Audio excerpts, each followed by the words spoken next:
Qu'est-ce qui donne du sens au travail pour vous? C'est une question qui est quand même assez primordiale quand on veut parler de bien-être en enseignement.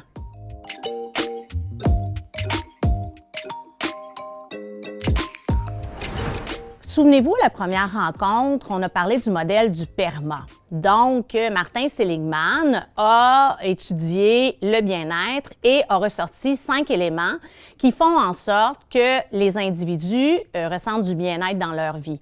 Il s'agit des émotions positives, de l'engagement, des relations positives, du sens, puis aussi de l'accomplissement. Aujourd'hui, j'aimerais vraiment vous parler plus particulièrement du sens parce qu'il est au cœur du bien-être en enseignement. Lorsque j'ai fait ma recherche doctorale en 2014 sur le bien-être des enseignants du primaire et du secondaire, j'ai vraiment essayé de trouver lequel de ces éléments-là était le plus important pour eux.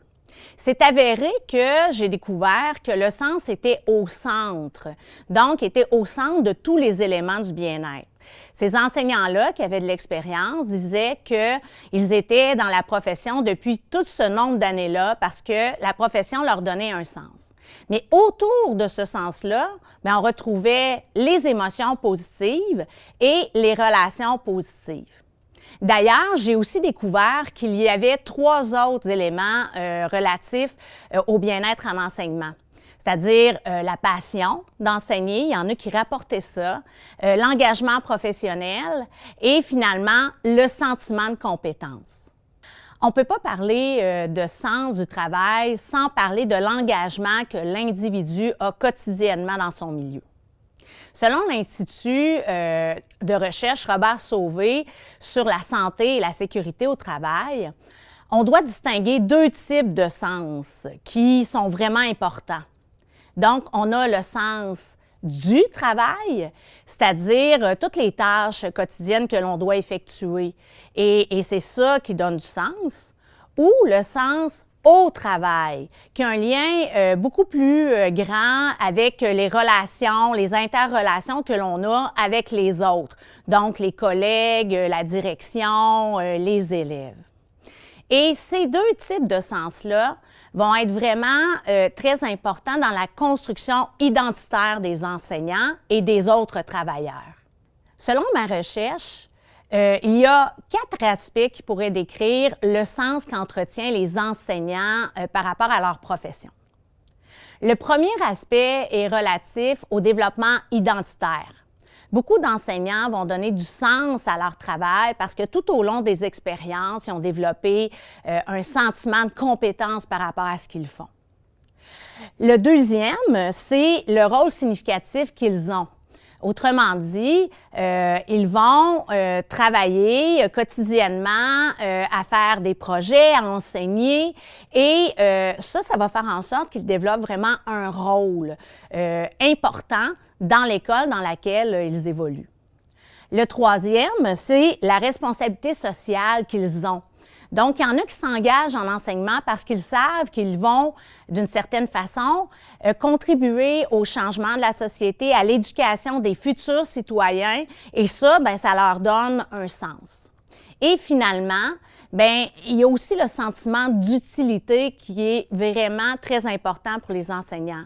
Ils se sentent utiles parce qu'ils contribuent à la progression des élèves, que ce soit au niveau académique ou personnel, ou pour certains enseignants qui vont accompagner des stagiaires ou certains autres collègues, ils sentent qu'ils vont apporter quelque chose, ils vont contribuer à cette progression-là.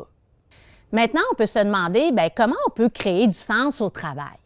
Donc, il y a certaines stratégies qu'on peut déployer pour réussir à rester motivé et engagé dans ce que l'on fait malgré les défis quotidiens.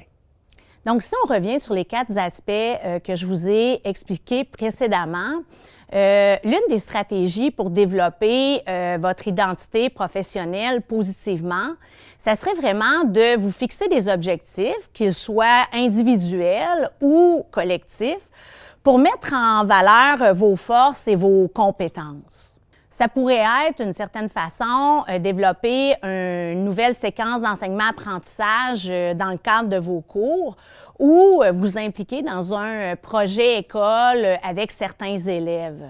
Donc, de cette façon-là, bien, vous allez pouvoir vraiment déployer ces compétences-là et ces forces. La deuxième stratégie qui est liée au rôle significatif que vous aimeriez avoir dans votre école pourrait être de tenter de nouer des liens et d'enrichir vos relations avec vos élèves ou vos collègues.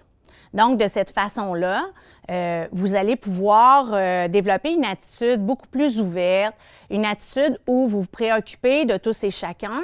Et ça, bien, ça va contribuer d'une certaine façon à enrichir la relation pédagogique que vous avez avec vos élèves, ce qui va faciliter peut-être leur apprentissage parce que vous avez un bon lien de confiance, ou bien, enrichir aussi les relations que vous avez avec vos collègues en faisant certaines collaborations, ce qui va hausser votre sentiment de pouvoir être significatif pour eux, puis d'avoir un rôle qui est vraiment important. La troisième stratégie qui est en lien avec la responsabilité sociale qui incombe au rôle d'enseignant, ça serait de s'engager dans un processus où vous êtes vraiment connecté à la mission de l'éducation par des projets qui vont vraiment favoriser l'amélioration dans votre milieu. C'est pas obligé d'être des gros projets, mais d'une certaine façon, ça peut être de s'impliquer, par exemple, au niveau syndical, s'impliquer dans certains comités de l'école pour améliorer certains aspects.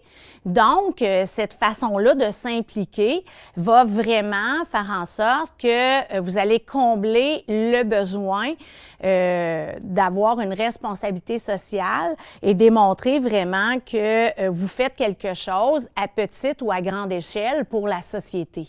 Enfin, la quatrième stratégie que vous pourriez déployer pour que vous ressentiez un sentiment d'utilité envers les autres, c'est vraiment d'accompagner les élèves, d'accompagner les stagiaires ou certains collègues qui en ont besoin dans une démarche où vous pouvez partager votre expérience, donner votre avis, écouter aussi les autres pour les aider à progresser dans leur propre parcours. Donc, cela va vous aider aussi à ressentir ce sentiment-là d'être utile dans votre milieu. Et ça va contribuer, bien entendu, à votre bien-être en enseignement et à développer du sens par rapport à votre profession. Donc, avec toutes ces nouvelles connaissances-là sur le sens de la profession, bien, la question à vous poser, c'est qu'est-ce qui fait du sens pour vous? Et la réponse, bien, c'est ça qui va vous aider à rester engagé et motivé quotidiennement malgré les difficultés.